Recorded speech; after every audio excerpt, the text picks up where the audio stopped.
c'est vrai que cette histoire de troubles du neurodéveloppement, ben, au début, je croyais qu'au début, c'est-à-dire fin des années 90, début des années 2000, je ne l'ai pas vu arriver. Bon, le mot était là, et puis bon, en psychiatrie, on a plein de mots, et puis voilà, on a l'habitude. Hein.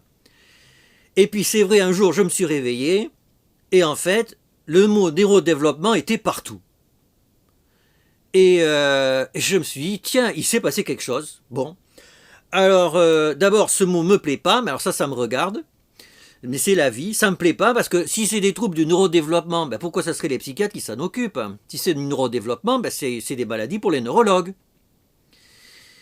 Alors ça énerve, quoi. Ça énerve, mais bon, ça me regarde d'être énervé. Hein. J'ai qu'à ne pas être énervé. Et puis, bon, de toute façon, je me suis dit, ben ça y est, c'est une vieille histoire, quoi. C'est-à-dire, c'est des histoires, des modes qui vont, qui viennent. On a l'habitude en psychiatrie. Avant, il y avait les névroses, maintenant, il n'y en a plus, il y a du trouble du neurodéveloppement, etc. Et dans 20 ans, il y aura autre chose, c'est pas grave. C'est des mots. Et donc, comme les maladies, c'est des mots. Ce qui compte, c'est les patients, c'est les soins qu'on leur procure. Et le reste, c'est du baratin pour psychiatre. Faut pas s'énerver. Et puis, c'est vrai que, là où quand même, faut s'arrêter, c'est que tout d'un coup, l'ARS de Nouvelle-Aquitaine décide de transformer tous les CMPP en plateforme de diagnostic de troubles neurodéveloppementaux. Alors là, ça va plus. C'est pas que du baratin, c'est de la politique. Et là, ben c'est grave. C'est grave parce que, en fait, personne pensait qu'un truc comme ça pourrait arriver. Et d'ailleurs, sur la liste Stop DSM, il y a eu un très bel article qui a analysé toute l'histoire de l'ARS Nouvelle-Aquitaine, et c'est absolument extraordinaire de voir tout ce qui s'est passé. Et quand tout à l'heure vous disiez ça partait d'une bonne intention, ben j'en suis pas sûr du tout, en fait. Je suis même pas sûr que ça soit une bonne intention. Alors, tout dépend de ce qu'on appelle intention, bien entendu. Et donc, du coup, ben, comme c'est grave, enfin, ça a failli avoir un impact sur la prise en charge d'une proportion importante de nos patients dans toute une région française. C'est pas rien ce qui s'est passé en termes de société. Et donc là, il est vraiment indispensable de se demander, mais pourquoi on en est arrivé là? Qu'est-ce qui s'est passé? Et donc, je vous propose de réfléchir à ça avec un petit exposé en 3 points. Le premier, ben quand même, c'est de revenir aux fondamentaux, c'est-à-dire, et Paul Lou a commencé à en parler, ben derrière trouble du neurodéveloppement, on a envie de revoir l'histoire de la neuropsychiatrie, c'est-à-dire est-ce que les troubles c'est du psychisme ou est-ce que c'est neurologique? C'est quand même ça un peu qu'il y a derrière, dans le fond. Hein. Donc on va d'abord discuter de ça, parce que c'est incontournable. Après on essaiera de faire une historique naïve de l'histoire de ces troubles neurodéveloppementaux, quand est-ce que c'est apparu, pourquoi, dans quel contexte, qui sont les acteurs, qu'est-ce que ça a mené. Et puis après, on aura une partie sur, ben finalement, avec les politiques, pourquoi ils se sont appropriés cette espèce de concept pour prendre des décisions complètement folles, il faut appeler un chat un chat. Et puis après, je terminerai par une conclusion plutôt sociologique. Parce que je trouve qu'aujourd'hui, si vous parlez d'épistémologie, ben je trouve qu'aujourd'hui, la pensée sociologique est une pensée incontournable quand on veut penser la psychiatrie. Alors, je commence par neuropsychiatrie. Et là, Paul Lou a parlé d'un cahier du centre Georges Canguilhem que je vous recommande parce qu'il y a dedans un article qui est génial d'un jeune collègue psychiatre qui s'appelle Romain Schneckenburger. Cet article, c'est la distinction entre neurologie et psychiatrie en France entre 1940 et 1968.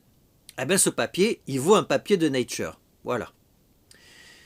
Alors, il dit quoi, Romain? Il dit qu'en fait, figurez-vous qu'après la Seconde Guerre mondiale, quand il y a eu la naissance de la sécurité sociale, ben, il a fallu définir un tarif de remboursement des consultations.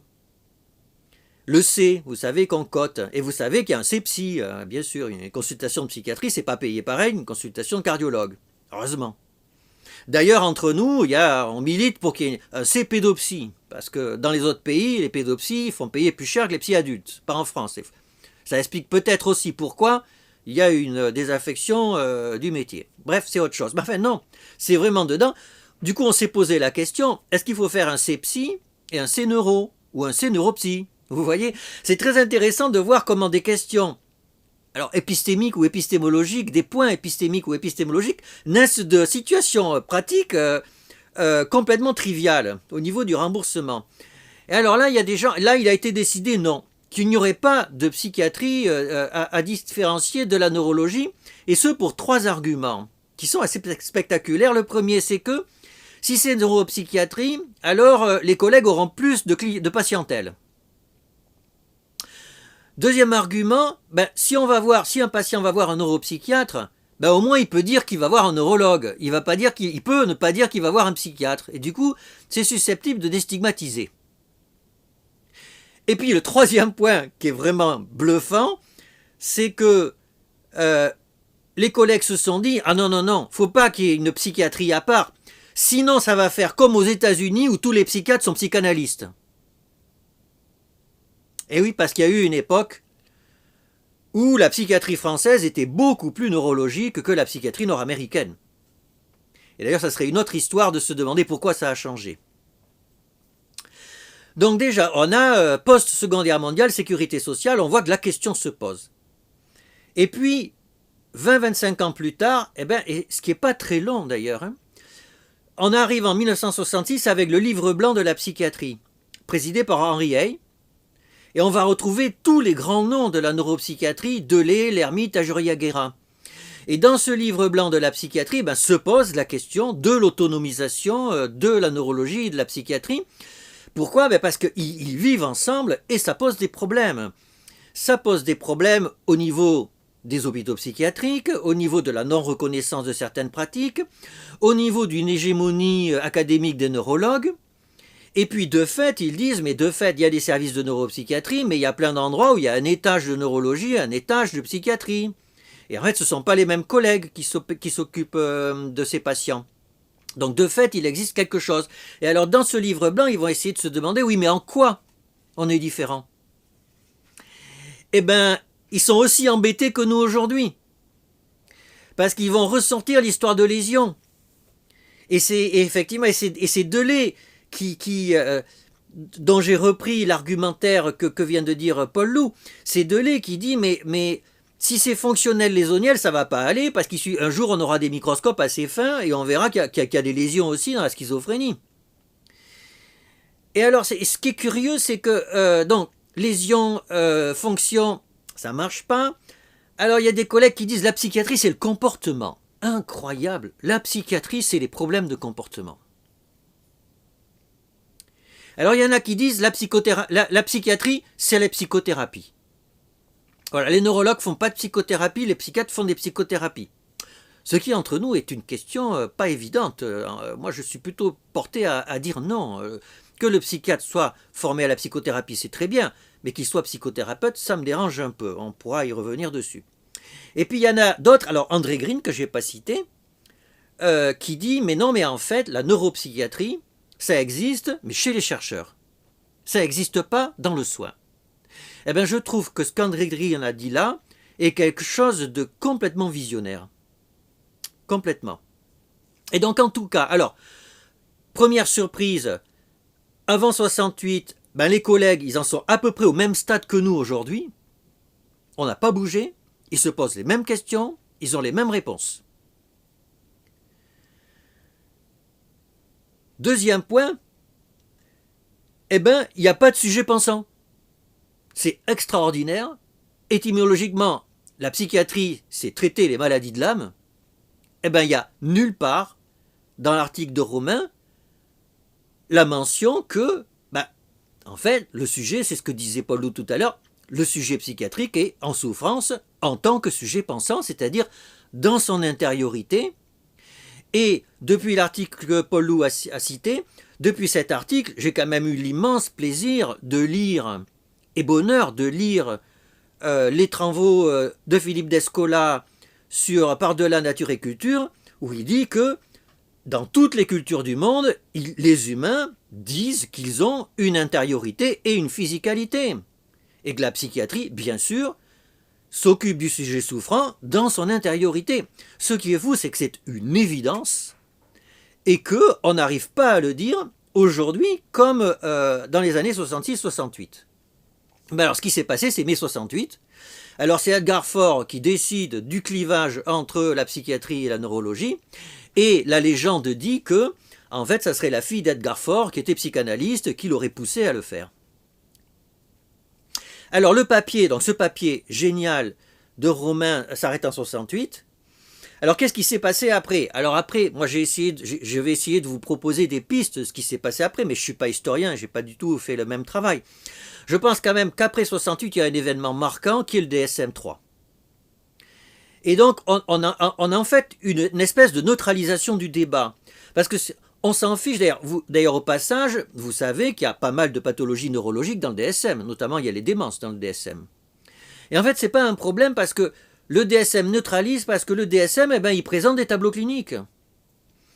Et avec ces tableaux cliniques, on va faire de l'épidémiologie, on va faire des essais randomisés pour savoir quels sont les traitements qu'il faut donner aux patients. Peu importe que ce soit de la psychiatrie ou de la neurologie. Et il y aura des pays où les démences seront pour les psychiatres, des pays où les démences seront pour les neurologues. C'est pas un problème, on s'en fiche. Le problème, c'est les tableaux cliniques et c'est l'evidence-based medicine. L'evidence-based medicine n'en a rien à faire qu'il y ait de la neurologie et de la psychiatrie. L'evidence-based medicine, elle veut des phénotypes et des études statistiques pour savoir quel traitement on donne à ces phénotypes. Et puis, des études épidémiologiques pour savoir le pronostic. Alors, et donc ça, c'est ce qui va se passer, en fait, longtemps, de mon point de vue, des années 80, 1980, c'est le DSM-3, jusque, je dirais, début des années 2010. Alors, néanmoins, donc, les années 80-2010, c'est la gloire du DSM, avec quand même quelque chose qui se passe en souterrain, et qu'on n'a pas vu venir, et qui a un truc très particulier, c'est qu'à partir des années 80, on veut que les professeurs de médecine soient pas juste de bons médecins avec du piston, que ça soit des chercheurs. Voilà, ce sont des enseignants-chercheurs, donc il faut qu'ils fassent de la recherche. Et donc le critère, ça va être, pour nommer un professeur de médecine, il faut qu'il ait publié des articles dans des revues internationales à comité de lecture avec des hauts impact factors. Vous êtes tous au courant de ça. Ben oui, mais sauf que, quelles sont les revues internationales à comité de lecture qui ont un gros impact factor? Un, c'est les revues de recherche clinique, deux, les revues de neurosciences. Et pas les revues de sciences humaines, bien sûr. Et donc du coup, toute une génération de médecins qui voulaient être nommés professeurs, s'est mis à faire de la recherche en neurosciences. Et c'est exactement ce qui s'est passé en France. Et là, moi je reviens, on va retrouver ça tout à l'heure, je reviens à la remarque d'Anne Grédrine, la recherche, la pensée de recherche va formater une pensée clinique quelque part, en termes d'idéologie. Alors, qu'est-ce qui se passe en 2010? Il se passe quelque chose d'évident qui est un coming out de la biologie en médecine. Parce qu'il faut voir que derrière l'evidence-based medicine, il y a une mise à l'écart de la pensée biologique. Ça, c'est Harry Marx et son bouquin sur la recherche clinique dans la pensée occidentale du XXe siècle, où il dit qu'il y a une opposition entre la pensée bernardienne et la pensée statistique. Et qu'au début, la pensée bernardienne gagne, et qu'à partir de la Seconde Guerre mondiale, c'est la pensée statistique qui gagne. Avec l'émergence de l'évidence-based medicine, qui est une pensée statistique, qui n'est pas du tout une pensée bernardienne. Eh bien ça va changer en 2010, et ça va changer dans la médecine en général, avec, c'est vrai, des progrès spectaculaires de la biologie moléculaire, en particulier en cancérologie, avec les thérapies ciblées, avec les immunothérapies dans les maladies inflammatoires et les thérapies en cancéro, le rituximab, etc., tous les anticorps monoclonaux, qui sont des révolutions thérapeutiques pas aussi grandes qu'on l'a dit, mais quand même. Dans toutes ces maladies inflammatoires et dans certains cancers, ça a été des progrès thérapeutiques extraordinaires. Et donc là, les biologistes ont pu dire, nous existons et on n'en a rien à faire de l'EBM. La molécule, c'est ça qui fait le soin. Et donc c'est arrivé en cancérologie et c'est arrivé en psychiatrie avec le passage à l'acte du NIMH en 2008. Le NIMH, c'est l'équivalent de l'INSERM pour la psychiatrie aux États-Unis, National Institute of Mental Health, qui dit, dans son strategic plan, il dit, nous allons classer les mental disorders sur la base de dimensions observables de comportement et de mesures neurobiologiques. Voilà. C'est-à-dire la psychiatrie, les classifications psychiatriques, ça va être le comportement et la neurobiologie. Et donc il y a une prise de pouvoir à partir de 2010 des neurosciences du domaine de la recherche en psychiatrie. Et cette prise de pouvoir a été facilitée par ce que je vous disais tout à l'heure, le fait que pour publier, il fallait publier dans des revues à haut impact factor et que ces revues, en pratique, étaient souvent des revues neuroscientifiques. Alors voilà, c'était la première partie de mon exposé. La question de la neurologie et de la psychiatrie et son évolution depuis après la Seconde Guerre mondiale jusqu'à aujourd'hui, on voit que les enjeux politiques et sociologiques déjà sont très importants.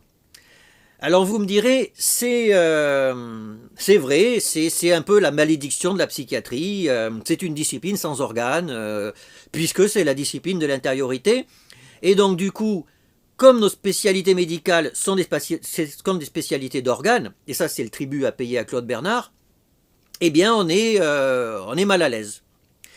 Ben, figurez-vous que oui et non, parce qu'on peut voir qu'en fait dans les autres spécialités médicales, eh ben, quelque part c'est encore pire. C'est encore pire. Parce que qu'est-ce qui se passe chez un cardiologue, par exemple? Le cardiologue a une pensée d'organe complètement. Le cardiologue a comme objet un organe. Et donc quand le patient vient le voir, il s'occupe du patient, mais il s'occupe très vite de l'organe. Il fait l'échographie, il fait l'électro, etc. Et il prescrit des statines, des IEC, etc. Et qu'est-ce qui se passe? Eh bien le patient ne prend pas ces statines. Parce que les patients ne prennent pas leurs statines. Et là, il y a un clivage, c'est que on n'est plus dans l'organe. On est dans le sujet face à sa maladie. Et bien sûr, le cardiologue n'a absolument pas été formé à ça. Et le cardiologue réagit comme un humain, en dehors de tout ce qu'il a appris. Et vous avez du coup des cardiologues qui sont très forts pour ça et des cardiologues qui n'y arrivent absolument pas. Il y a un clivage total entre l'organe et la pratique humaine du soin dans les autres spécialités d'organes. Et je ne parle pas des médecins généralistes, parce que chez les médecins généralistes, c'est différent. Justement, le médecin généraliste n'a pas de pensée d'organe du tout. Le généraliste a une pensée evidence-based medicine, et il a une pensée relation médecin-malade. C'est très spectaculaire quand on va dans les congrès de médecine générale, à quel point c'est différent des congrès de médecine de spécialité. Et nous, clairement, nos congrès relèvent des congrès de médecine de spécialité, avec un organe qui est le plus souvent le cerveau.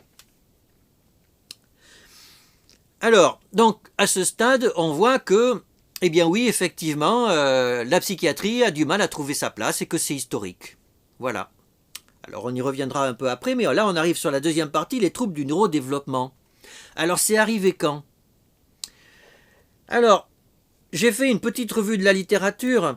On trouve, il y a des papiers qui disent que la première fois qu'on voit arriver un concept connexe, c'est en 1970 aux États-Unis, donc c'est très tôt, avec pas la notion de developmental disorder, mais de developmental disability. Et ça, c'est très important. C'est qu'à l'époque, c'est la communauté qui s'occupe du handicap, qui s'occupait des retards mentaux. Et retard mental, ben, c'est pas très joli, c'est pas très politiquement correct, et donc il va falloir trouver une autre dénomination. Et on va dire, ben tiens, en fait, dans les handicaps, donc handicap, là aussi, ce qui est curieux, c'est que handicap, c'est un mot anglais, en fait, que les anglophones ont abandonné très vite en utilisant à la place le mot disability. Et ils ont dit, ben en fait, chez les enfants, il y a des developmental disability, et parmi ces developmental disability, ben il y en a qui ont à voir avec le système nerveux central. Et donc, tout le handicap développemental qui a à voir avec le système nerveux central, on va appeler ça des developmental disability. Et donc ça va inclure la cécité, la surdité, l'épilepsie, intellectual disability. D'ailleurs, on voit que dès qu'on rentre là, ça devient très compliqué parce qu'on ne sait pas comment l'appeler. Et là, la sociologie arrive à ce moment-là, c'est que pour les patients, c'est compliqué. Intellectuel, quand on veut une reconnaissance pour notre équivalent de MDPH, ben moi j'ai pas envie d'être reconnu comme intellectual disability, mais comme mental disability, ou comme cognitive disability, ou comme voilà. C'est-à-dire on est toujours On voit que le vocabulaire est toujours gênant pour traduire ce que je suis en tant que sujet qui est mal dans la société. Donc cécité, surdité, épilepsie, intellectual disability, tous les 10, dyslexie, etc. Et l'hyperactivité et l'autisme, etc. Il y en a plein. Mais ça, c'est l'handicap, c'est pas encore des troubles. Et là, je pense qu'il y a un acteur essentiel qui va être à l'émergence, mais ça, je ne suis pas historien encore une fois, il y a un acteur essentiel qui va être à l'origine de l'émergence du concept de trouble neurodéveloppemental, c'est Michael Reuter. Alors, comme il y a des psychiatres pour adultes et peut-être même des non-psychiatres, il faut que je dise deux mots de Michael Reuter, qui est né en 1933 en Grande-Bretagne, qui est le premier professeur de pédopsychiatrie en Grande-Bretagne, et qui est depuis toujours un anti-psychanalytique forcené, et qui du coup a eu le syndrome du village d'Astérix, pendant toute sa carrière, il a été attaqué pour des positions anti-psychanalytiques. Et il en a développé une espèce de personnalité qui fait qu'il déteste la psychanalyse. Je l'ai écouté, il est encore vivant, je l'ai écouté au congrès de l'Association américaine de pédopsie en 2019 et c'était fantastique parce que d'un côté la salle était béate, de l'autre côté il racontait des choses extraordinaires qu'il a faites parce qu'il a construit l'épidémiologie en pédopsychiatrie. C'est lui qui a montré que des ruptures d'attachement sécure, pour le dire vite, très précoces, notamment avec des adoptions, ça peut laisser des traces très longtemps, qui peuvent être partiellement récupérées en cas d'adoption réussie, etc. Donc c'est un immense scientifique, mais il regarde la clinique pédopsychiatrique avec un œil. Il a une tâche aveugle énorme. C'est comme ça. Et il est à l'origine du manuel. Il a écrit un manuel énorme qui fait des milliers de pages, qui est son manuel de pédopsychiatrie, qui fait office de Bible dans beaucoup de pays du monde. Et alors, ce qui s'est passé, c'est qu'en 2008, lors de la 5e édition de son manuel, il dit voilà, il y a un chapitre maintenant, ça s'appelle le chapitre des troubles neurodéveloppementaux. Et il dit voilà, on va regrouper là-dedans un certain nombre de troubles. Pourquoi ? Parce qu'ils ont des choses en commun. Donc vous voyez en fait, le trouble neurodéveloppemental, c'est un métatrouble en fait. C'est pas un nouveau trouble, c'est un métatrouble. Et donc il dit, il y a un ensemble de troubles. D'abord, le début du trouble, c'est pendant l'enfance. Deuxièmement, ça conduit à un déficit fonctionnel en lien avec la maturation du système nerveux central. Je le redis parce que c'est capital. Ces troubles sont à l'origine d'un déficit fonctionnel en lien avec la maturation du système nerveux central. Donc en termes de positionnement épistémique ou épistémologique, ou en tout cas je vous laisse trouver le mot, c'est quand même une prise de position ultra forte. Ça ne me gêne pas, mais il faut le savoir. Et le troisième point, c'est une stabilité évolutive. C'est-à-dire que dans le temps, il ne va pas y avoir des accès comme dans le trouble bipolaire ou dans les dépressions récurrentes. En fait, ça évolue à bas bruit, de façon relativement homogène.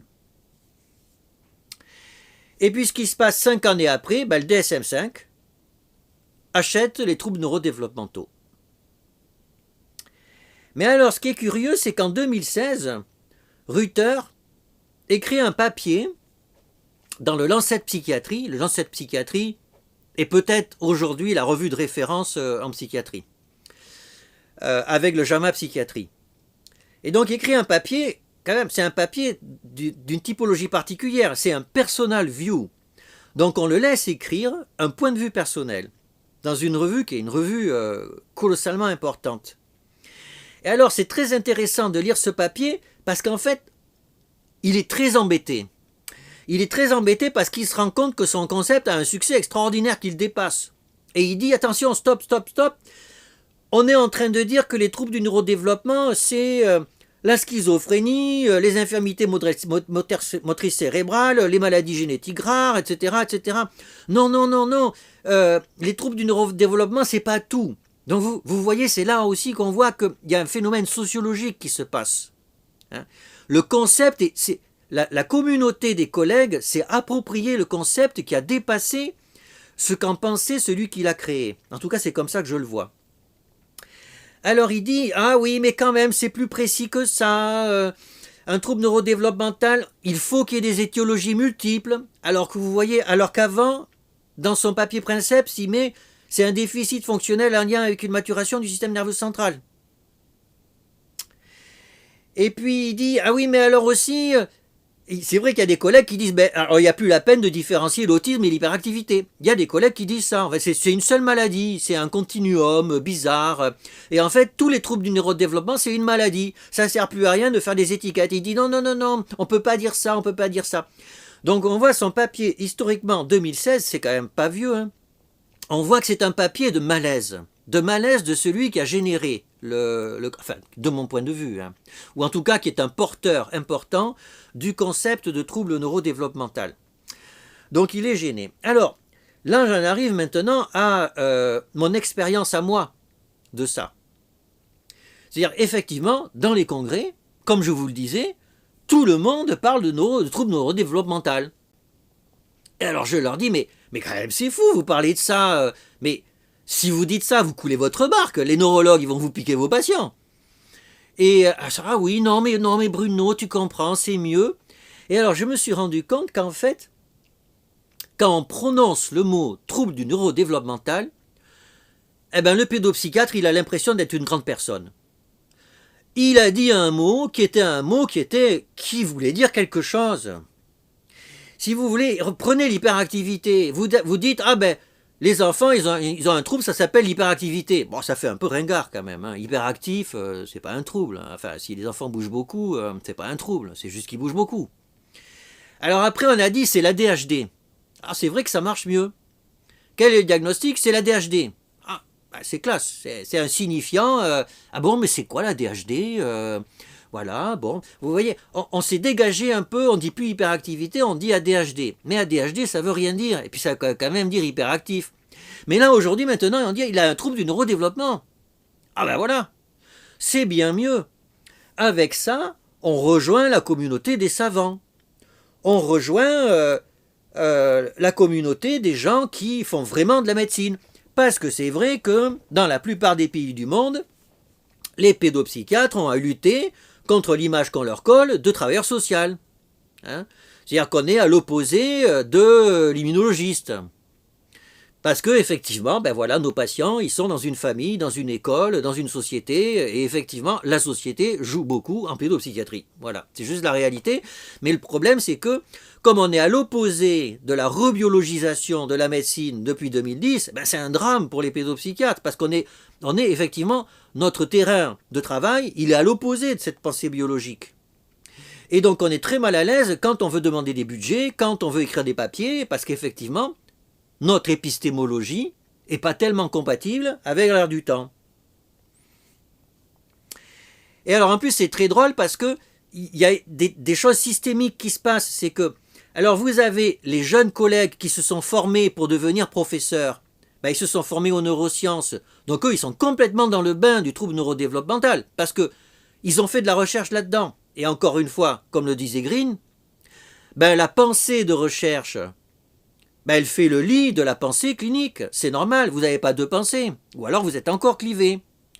Et donc quand vous avez fait un doctorat, un post-doc, ou sans arrêt, vous avez travaillé sur la sérotonine, les noyaux gris centraux, l'amygdale, etc., quand vous revenez dans la clinique et que vous voyez les patients, vous voyez des amygdales, des noyaux gris centraux, etc. Vous voyez les troubles de neurodéveloppement. C'est complètement logique. C'est conforme avec ce que vous avez fait en recherche. Et comme la recherche, ça dit le vrai parce que c'est de la science, vous avez la vérité de la clinique. Et ça aussi, c'est quelque chose, c'est un effet collatéral dramatique. C'est que la pensée certes, c'est bien de faire de la recherche pour faire de la médecine. C'est incontestable, mais il faut faire gaffe, c'est que la pensée d'un chercheur, ça n'a rien à voir avec la pensée d'un clinicien, c'est pas du tout la même façon d'organiser les connaissances. C'est qu'effectivement, à l'intérieur de la recherche scientifique, il y a des théories que l'on veut réfuter. Si on veut les réfuter, ça veut dire qu'il y a des histoires de vrai et de faux. Le problème, c'est qu'en médecine, c'est pas pareil. La notion de vrai et de faux en pédopsychiatrie, c'est compliqué. L'histoire nous le montre. Sauf que ça angoisse le médecin de ne pas avoir de vrai et de faux. Et c'est tellement agréable d'avoir un corpus de connaissances qui vous dit où est le vrai. Et d'ailleurs, on a eu ça avec la psychanalyse avant. On avait la vérité dans la psychanalyse. Maintenant, on a une autre source de vérité, c'est les neurosciences. C'est comme ça. Donc ça, c'était ma deuxième partie, troubles du neurodéveloppement.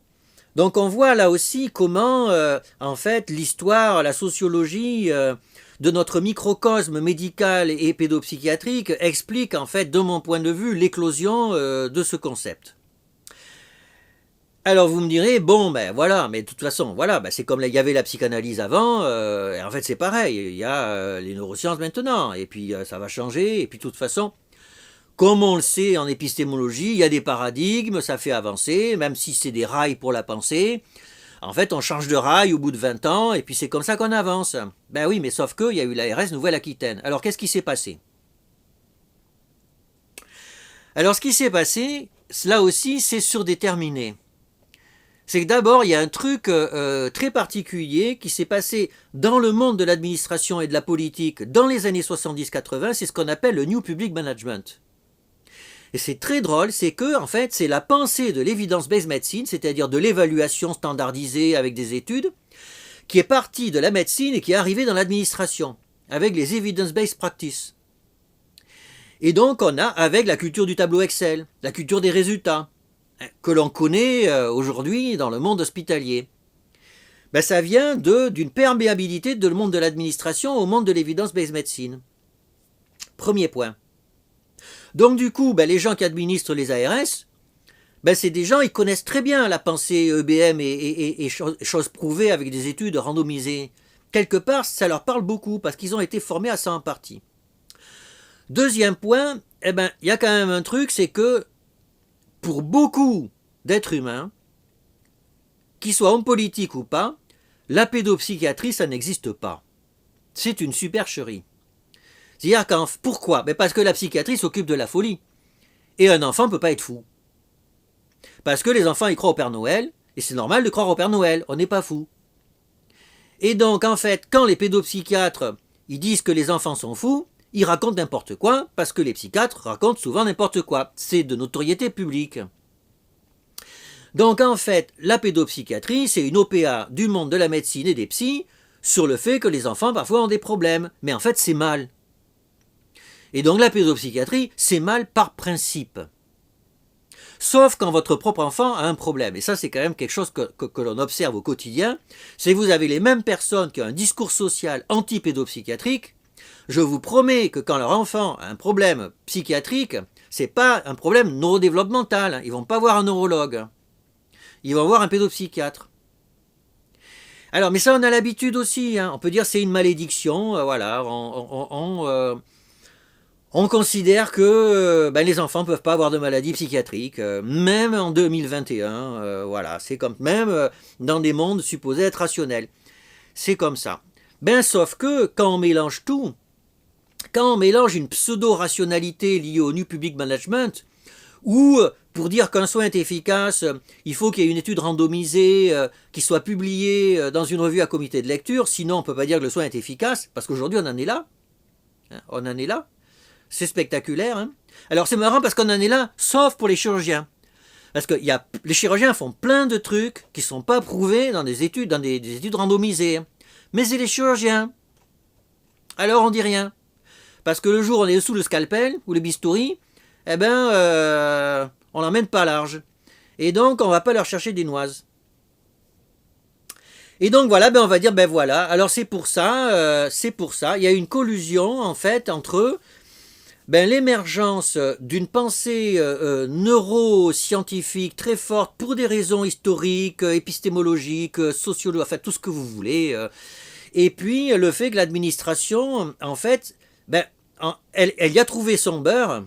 Et en fait, les deux ont fait que ça se met à déconner. Bon, on pourrait dire d'accord. Et je pense que ça explique l'histoire de l'ARS Nouvelle-Aquitaine. Mais en fait, c'est pas tout. J'en arrive à ma conclusion. C'est pas tout, il y a pire. Il y a pire. Hier, c'était mercredi. Mercredi, c'est la consultation générale des pédopsychiatres.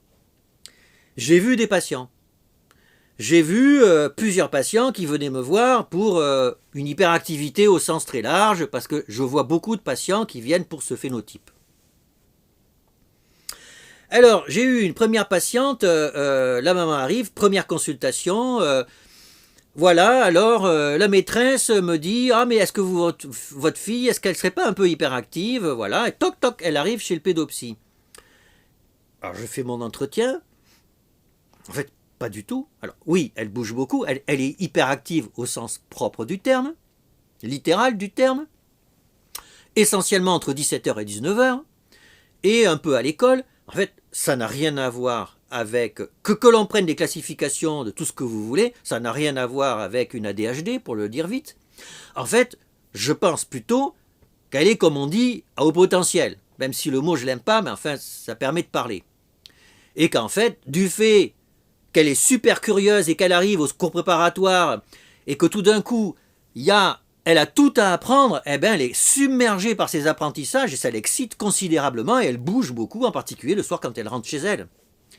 Alors j'en sais rien, on va faire des examens complémentaires, mais je pense que c'est ça.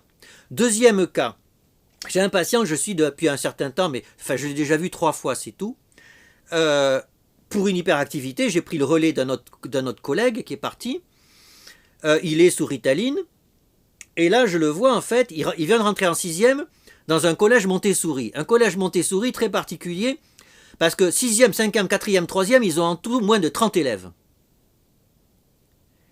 Eh bien, sa vie a changé. Alors, je ne veux pas faire la pub du Montessori, ni de rien du tout. Hein. Le Montessori, il y a du bien et du pas bien. Hein. Mais enfin, en tout cas, pour lui, sa vie a changé. Il a des bons résultats et il est heureux. Il prend toujours sa Ritaline, mais je pense que potentiellement on pourrait s'en passer. Si je vous dis ça, pourquoi? C'est parce que les deux me sont amenés pour un trouble du neurodéveloppement. L'hyperactivité, tout le monde dit que c'est un trouble du neurodéveloppement. Moi, ça me gêne qu'une enfant qui arrive avec un tableau où vraisemblablement, c'est parce qu'elle est tellement dans le désir d'apprendre elle bouge beaucoup, effectivement, et que on est en train de lui mettre une étiquette de trouble du neurodéveloppement. Et que l'autre qui a officiellement un trouble du neurodéveloppement, officiellement, il a tous les critères du DSM, de l'ICD, de l'hyperactivité avec déficit de l'attention. Sauf que quand on le change de collège, tout d'un coup il est plus malade. Alors, vous allez me dire, ah oui, mais peut-être que c'est normal, on a un trouble du neurodéveloppement, d'accord, mais peut-être que en aménageant l'environnement, le trouble va mieux. Ah ouais, mais quand même, souvenons-nous de ce que c'est un trouble du neurodéveloppement. C'est un déficit fonctionnel en lien avec la maturation du système nerveux central. Et quand on passe dans un collège Montessori, alors ça va mieux. Moi, ça me gêne.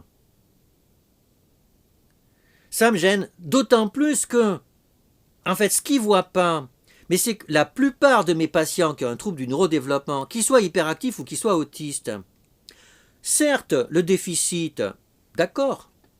C'est-à-dire qu'il y a une impulsivité dans un cas, c'est un déficit de l'inhibition de l'action. Certes, dans l'autisme, il y a un déficit des cognitions sociales. Il faudrait gratter le terme parce que c'est plus compliqué, mais en gros, d'accord.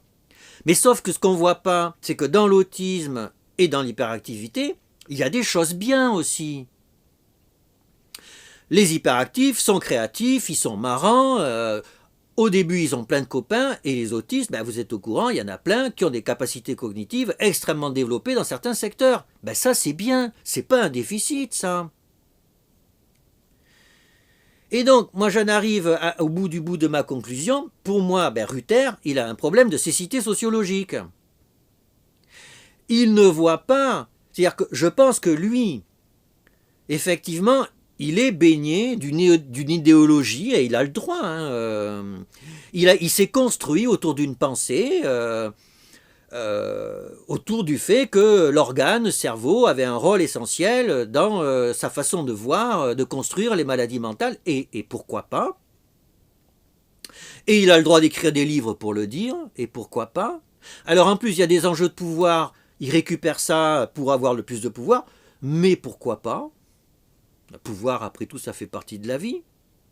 Alors, ce que je pense aussi, c'est qu'il doit avoir des patients particuliers. Parce que vous savez, quand vous êtes professeur de pédopsychiatrie, souvent, on vous amène des patients qui sont un peu extrêmes. Et donc, je pense que comme beaucoup de collègues qui parlent beaucoup dans les congrès, ils voient effectivement des formes d'autisme et des formes d'hyperactivité très particulières, tellement extrêmes, que le profil neurologique saute aux yeux. Même moi qui ai une consultation très basique, à la limite de la Seine-Saint-Denis, moi je vois pas ces patients. Et pour moi, ça saute pas du tout aux yeux. Le problème, c'est que il oublie, Michael Rutter, que les diagnostics psychiatriques n'appartiennent pas qu'aux psychiatres. Nos diagnostics ont des résonances sociétales qui sont énormes. Il suffit de voir dans les médias ce que ça veut dire que schizophrène, déprimé et aujourd'hui autiste, ce sont des mots d'une force de signifiance considérable. Et Rutter, il voit pas. Et d'ailleurs, je pense que autant Rutter ne voit pas que les diagnostics ont un rôle sociétal, autant je pense que le DSM l'a vu. Et si dans le DSM il y a les troubles du spectre autistique, je pense que les gens qui ont fait le DSM ont eu conscience qu'en fait aujourd'hui, l'autisme c'était beaucoup plus que ça n'était avant. Ils ont eu cette intuition. Et alors, donc, encore une fois, juste 2 ou 3 minutes, qu'est-ce qui se passe dans notre société aujourd'hui ? Ce qui se passe dans notre société aujourd'hui, c'est qu'on vit des changements à une vitesse et d'une ampleur dont on ne réalise même pas l'importance. Alors on le sait en disant avec notre cortex frontal, on dit ah oui ça bouge, oui, effectivement il se passe des changements, mais non, on ne réalise pas que dans l'histoire de l'humanité, il ne s'est jamais passé en 30 ans, aujourd'hui, ce qui avant se passait en des siècles ou des millénaires. Avant on avait un Dieu, il n'y a plus de Dieu. Ou alors, quand il est là, il se passe des choses. On avait même la télé quand il n'y avait plus de Dieu, il n'y a plus de télé. On avait une sexualité qui était assez simple. La sexualité, elle est plus simple du tout, et sans parler du genre. Il y a 30 ans, il n'y avait quasiment pas d'ordinateur. Aujourd'hui, dans votre poche, vous avez un ordinateur qui est capable d'analyser les données de l'assurance maladie. Et quand vous ajoutez là-dessus des brins de postmodernité où on est tous des individus, avant c'était universel, maintenant on est tous singuliers à cultiver notre différence. Dans tout ce bazar qui est complètement considérable et qui, de mon point de vue, qu'un pédopsychiatre doit comprendre, parce que nos jeunes qui se développent aujourd'hui, ils vivent en plein là-dedans. Quand on est un peu âgé, on est déjà structuré. On bouge moins en fonction de tous ces changements. Pour les jeunes, ces changements ont un impact considérable. Et si je devais en retenir 3 de ces changements, c'est lesquels ? Un, c'est la sexualité, bien sûr. La sexualité des hommes dans nos sociétés occidentales modernes est en train de changer complètement avec des histoires de fluidité de genre, etc., etc. Il y a des bouleversements énormes que l'on voit quand on discute avec des adolescents. 1, la sexualité. 2, l'intelligence artificielle, les ordinateurs. Il y a des ordinateurs partout, il y a du numérique partout. Sans arrêt, on pianote sur des trucs et c'est des programmes. On tape des requêtes sur Google, c'est une intelligence artificielle qui est derrière. Il y a des intelligences artificielles partout. Et le 3e point, c'est l'avenir de la planète. La sexualité, le digital, l'avenir de la planète. Ça, ce sont les changements qui, quelque part, interpellent au plus profond de nous tout ce qui est en train de se passer. Et qu'est-ce qu'il y a comme réponse ? Qu'est-ce qu'il y a comme réponse ? Il y a eu la création d'espèces d'humains conceptuels. Et de mon point de vue, les véganes, les queers, les autistes, ce sont des espèces d'humains conceptuels qui nous permettent de nous projeter dans l'avenir. Il n'y a qu'à voir les fictions aujourd'hui. Dans les fictions où on parle de l'avenir, il y a des autistes partout. Il y a des intersexuels, des sexes neutres, etc., partout. Et bien sûr, on ne mange plus de viande. Bien sûr. Et c'est pas un problème. Il y a pas un problème. C'est comme ça. Mais où est le problème ? Le problème, il est que, pour les pédopsychiatres, être autiste, c'est pas être un humain conceptuel, c'est avoir un trouble du neurodéveloppement. Voilà. C'est du grand n'importe quoi. C'est du grand n'importe quoi. C'est que ce qui est en train de nous permettre de penser notre futur, encore une fois, les psychiatres y collent une étiquette de trouble neurologique. La dernière fois qu'on a fait ça, c'était pour dire que les homosexuels avaient des troubles psychiatriques et pour leur proposer des thérapies de conversion. Quelque part, j'ai bien peur qu'on soit exactement en train de faire la même chose. Merci. C'est une question très profonde. Alors, pour être simple, en fait, tout ça est très compliqué. Heureusement, le clinicien n'a qu'une demi-heure par consultation, donc il doit être redoutablement simple. En fait, c'est pour ça que je suis un peu embêté par l'histoire de troubles du spectre autistique, et on pourrait même aujourd'hui de dire du trouble du spectre d'hyperactivité. Parce qu'il y a des patients, hyperactifs ou autistes, je veux dire, leur différence est telle que la vie, très vite, devient un enfer. Voilà, c'est juste un enfer, et donc il y a de la souffrance. Très vite, la souffrance, c'est les parents, et en général, c'est après que la souffrance vient vers pour l'enfant. Et donc là, il faut une prise en charge médicale, médicamenteuse ou pas, en fonction de ce qui est intéressant pour l'enfant et sa famille et son devenir. Parce que un pédopsychiatre, en fait, il voit un système toujours. L'enfant est dans une famille et on s'occupe d'une famille. Voilà, c'est vraiment la base du métier. Donc, il y a des patients qui ont un niveau de différence tel, mais si vous voulez, il faut, moi j'appelle ça une rupture phénoménologique. C'est-à-dire, les parents ou les enseignants, ils disent « Ah non, mais vous savez, j'en ai jamais vu de comme ça. C'est impossible. Tout le monde me dit, mais comment c'est possible ?» Vous voyez, il y a le sentiment que l'enfant est vraiment... C'est-à-dire, ça serait un adulte, on dirait il est fou. C'est ce mot qu'on utilise de fou quand on se rend compte que il est incompréhensible l'autre qui est en face de soi. Et on dit donc du coup il est fou. Un enfant, on va pas dire qu'il est fou, on va dire non mais ça va pas, c'est impossible, etc. Il n'y a pas de mot pour dire ça. Cet enfant-là, on va le prendre en charge et en fait, ça va bien se passer parce que on est dans un cadre médical habituel en fait, de quelqu'un qui est en rupture dans son existence et cette rupture le fait souffrir et fait souffrir son environnement. Après, ce qui est compliqué, c'est qu'on a des différences qui sont en dessous, et c'est la pression sociale, c'est le fait qu'il faut rester assis à table quand on est à l'école, et que y a des enfants, ils sont différents, ils ne peuvent pas rester assis à table. Voilà, et ça c'est pas une maladie psychiatrique, c'est juste un problème d'inadéquation entre un enfant et la société, et c'est pareil pour l'autisme, c'est exactement pareil. Et là on est amené à jouer un rôle bizarre, et c'est là que c'est très compliqué. On est obligé de dire aux parents « Ah ben oui, votre enfant, alors si vous voulez un diagnostic, si vous allez sur Internet, vous allez trouver ce mot. Mais ce mot, ça veut rien dire. Votre enfant, il est juste différent. Et à cause de cette différence, c'est vrai que ça pose des problèmes. » Alors, et c'est là qu'on va discuter, une thérapie, Montessori, un médicament, on discute ensemble, les grands-parents, déménager à la campagne, etc. On a plein de possibilités en fonction de la société, de leurs revenus, de leurs attentes, de leur façon de conceptualiser la vie, etc. On va essayer de trouver une solution pour que cet enfant puisse vivre sa différence. Mais en fait, quelque part, c'est un travail démédicalisé, au sens propre du terme. En tout cas, moi, c'est comme ça que je conçois mon métier.